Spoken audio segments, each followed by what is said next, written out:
გაზის ეს ბალონი, რომელიც დახურულ სივრცეში სიცოცხლისთვის საფრთხის შემცველია, მანუკიანების ოჯახში საპატიო ადგილას დევს. რატომ და წეული გაჭირვების გამო. ეს 9 წლის დავითია. სიცოცხლით სავსე ბიჭი, სამშობლოს და ღვთის სიყვარულით გულანთებული.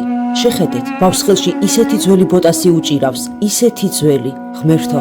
არა დაუკვიაცივდა, თოვლიც მოდის, მალე ყინვებიც იქნება. ამ ანგელოს ბავშვს კი ზამთრის ტანსაცმელი და თბილი ფეხსაცმელი არ აქვს. ბიჭუნა მორიდებით უთხრა ჩერნოვეცკის ფონდის კორესპონდენტს, რომ ისი ოცნება ტყავის ბათინკი და დათბილული ქურთუგია. დღის ბოლოს შრომისგან დაღლილი და მშიერი ბავშვი კომპოსტოს მოთუშავს, არა და ბიჭს ხორციანი წვნიანი სურს. დავითს ფეხბურთი ძალიან უყვარს, მაგრამ ვერ ვარჯიშობს მოედანზე და ვერც თამაშობს, რადგან არც ბურთი აქვს და არც ბოტასები. Им երազանքն որ ես ունենամ հեծանիվ գնդակ եւ հեռախոս Գնդակ ես որ ունենամ կբարձրանամ ֆուտբոլ դաշտ եւ իմ ընկերների հետ կխաղամ Իմ սիրած ֆուտբոլիստն է Ռոնալդոն եւ ես ուզում եմ ունենալ նրա ֆորմայից Արդեն ծրտերն ընկել են եւ ես ուզում եմ ունենալ տաք հագուստ եւ տաք բատինկաներ კეთილ ადამიანებო, მოდით დღეიდანვე შევუდგეთ პატარა ბიჭუნას დიდი ოცნებების ასრულებას და ვინ იცის, წლების შემდეგ იქნებ ახალი რონალდო მოევლინოს მსოფლიოს.